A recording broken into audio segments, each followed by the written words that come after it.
to this video po guys, magluluto po tayo ng adubong batong. Dali, bani ko ninyo. Ayan po guys, yung ating batong nakaslice na po siya.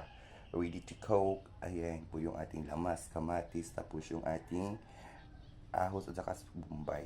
Dali, magluto na ta. Ayan po guys, nagisa lang po ako ng ahos at saka yung ating bombay.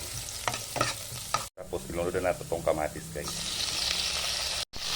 Minikos-mekos na po natin sila. Pinunod na ito itong batong guys. Lagyan lang po natin ng suyo.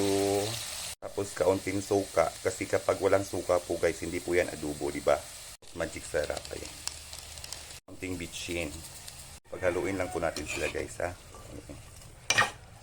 Takpan lang po natin siya guys until maluto po yung ating gulay. Ayan po guys, tikman lang po natin siya guys ha. Ayan. Ang sarap po. Adobong adobo. Ayan. Ayan po yung itsura ng ating niluluto guys. Malapit po siyang maluto. Ayan. Malapit na po maluto yung ating adobong batong or string beans po guys. Ayan. Ayan po guys, luto na po yung ating adobong batong. Ali, mga una ta. Thank you so much for watching guys. God bless us all. Bye bye.